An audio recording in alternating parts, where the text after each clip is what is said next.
So I was trying desperately to come up with my next video idea. I had no ideas, nothing to talk about, nothing that I thought needed commentary. At least that's what I thought. What ended up happening is I thought I had to be funnier for some reason. I thought I had to make in real life videos with real experiences and real footage. Basically, I thought I had to undo everything I've already done on this channel. And I did end up making a video like that. It was kind of funny, definitely not worth posting, but it gave me the idea that you clicked on here. You see, life is changing. Well, actually, it has changed, but life is no longer based in reality. The metaverse is just an excuse, so we think nothing has changed, but it has. I was thinking about who the next Steezy Kane or Sneeko is gonna be, like who's the next superstar to come from in real life pranks and commentary videos. I even went far enough to think I was going to be the one, but it's not true. The truth is, there will never be another Sneeko, at least the commentary cool one, and there will never be another Steezy Kane or Casey Neistat, or any of those YouTubers. The whole format of making videos and making art has changed. I wouldn't be audacious enough to call this change good or bad yet, but it has changed, and it would be foolish to ignore it. When you ignore what happened like I did, that's when things start going wrong. When you question yourself,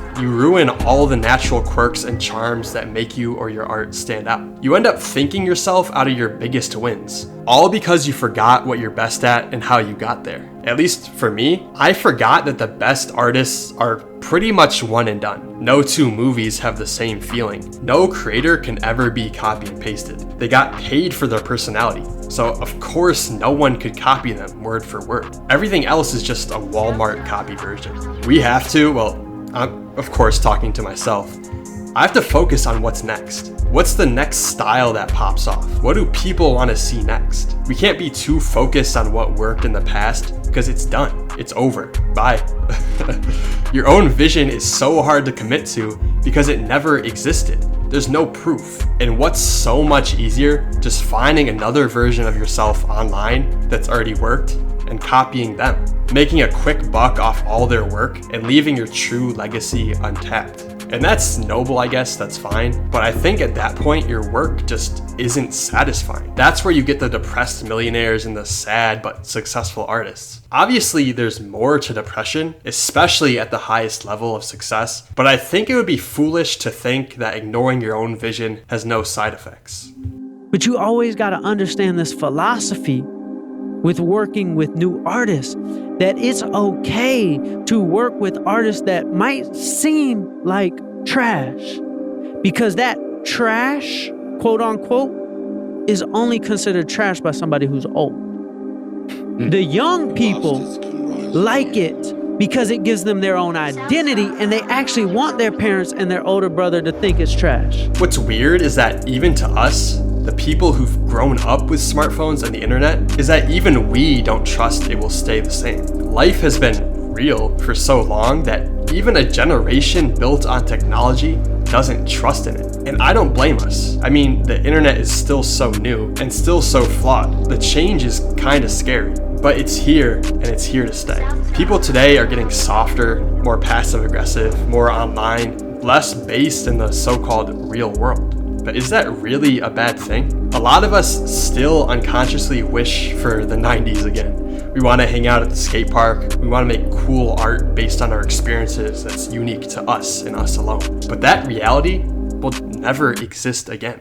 Unless some space robot comes and destroys all our technology and our memory of how to make it, life will stay online and only go more online as the years go on. So I guess what I'm trying to say is that if you make art like me, stuff that's new, or even if you make art in general, anything fresh, or especially based on online experiences like discovering music or movies, then embrace it, because this is the new wave and it's here to stay. But what does this mean for artists? What about the whole authenticity versus virality discussion? Well, I don't think it really changes much. Our authenticity is the technology that we've grown up with. It's the experiences of TV, YouTube, and music that defines us. It's what we're burdened with embracing. The artists and personalities who are the first to actually embrace it, or the first to combine it with real experiences, will win. They'll stand out because we live in a time where no one has embraced it in the realm of art yet. Rap has done it, the underground has done it, but in terms of impactful art, I can't think of anything that's been done that's had an impact.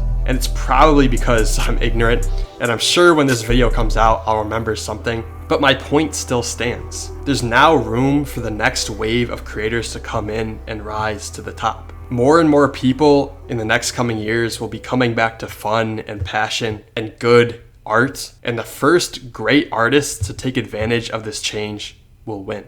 Find your lane and stick with it. That sometimes when something doesn't make sense to you, you just got to study the game enough and know that usually it's going to be something that's trash that becomes the next wave. So you can't think you know everything. And when you're able to hop on a certain wave because you studied the game and you get off of what you think is dope alone, it'll help you as a producer so much, because usually things go in the opposite direction like a pendulum swing. In 2021, I started going to the new city skate park with my friend. It quickly became the only time we hung out. A few times a week, we'd go skate, meet new people, and have fun. 2 years later, that small habit turned into street skating in the city, traveling to skate, and going to skate in New York City. We stayed in a shitty hotel, 4 people in 1 bunk bed, but hey, it worked. It was cheap, and it allowed us to skate in New York for a whole day. It was a great experience. We met some interesting people, had some dollar slices, and almost got kicked out of the hotel for packing us all into one room. Then we went again a month later. This time, we stayed 4 days in an Airbnb in Jamaica with a few people that I've only just met.